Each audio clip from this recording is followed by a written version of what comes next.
అందరికీ నమస్కారం.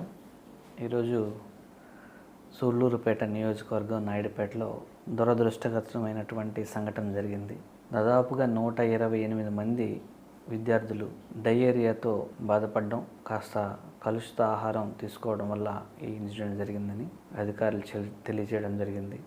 సో హుటాహుటిన అక్కడికి బయలుదేరి హాస్పిటల్లో అడ్మిషన్లో ఉన్నటువంటి విద్యార్థులని పలకరించి వాళ్ళ తల్లిదండ్రులకి ధైర్యాన్ని చెప్పి, అలాగే అక్కడ ఉన్నటువంటి డాక్టర్స్తో మాట్లాడి, డాక్టర్స్ ఈరోజు రాత్రికి అంతా స్టెబిలైజ్ అవుతుందని వాళ్ళు చెప్పడం, ట్రీట్మెంట్ అంతా బాగా జరుగుతుంది, పిల్లలకి స్టార్ట్ చేస్తున్నారు. అలాగే కలెక్టర్ గారితోనూ డిఎంఎండ్హెచ్ఓతోనూ సంబంధిత అధికారులందరితోనూ మాట్లాడడం జరిగింది.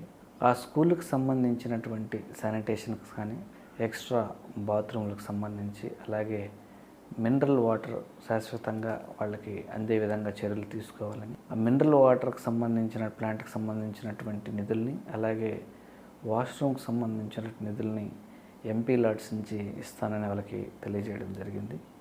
దానికి సంబంధించి 2 రోజుల్లో వాళ్ళు రిపోర్ట్స్ తీసుకొని వచ్చి సబ్మిట్ చేస్తానన్నారు.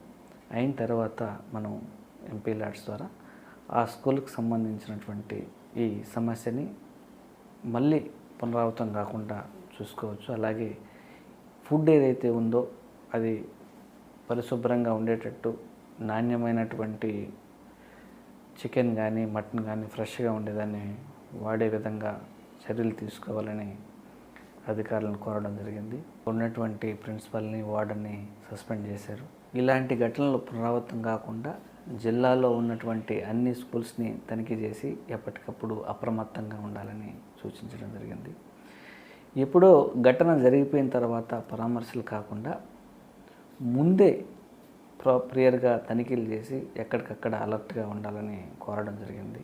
ఈ అన్ని స్కూళ్ళల్లో కూడా ఈ గురుకుల పాఠశాలలో ఏడైతే ఇబ్బందికర పరిస్థితులు ఉన్నాయో అవి నోటీస్కి తీసుకొస్తే నా వంతు నేను సహాయ సహకారాలు అందిస్తానని తెలియజేయడం జరిగింది.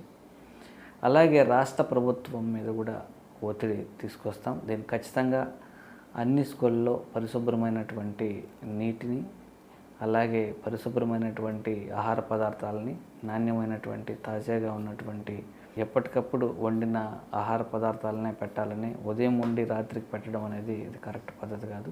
ఆ స్కూల్లో జరిగింది అదే. ఉదయాన వండినటువంటి ఆహార పదార్థాలని రాత్రి తీసుకోవడం, తద్వారా ఇబ్బందులకు గురవడం జరిగింది.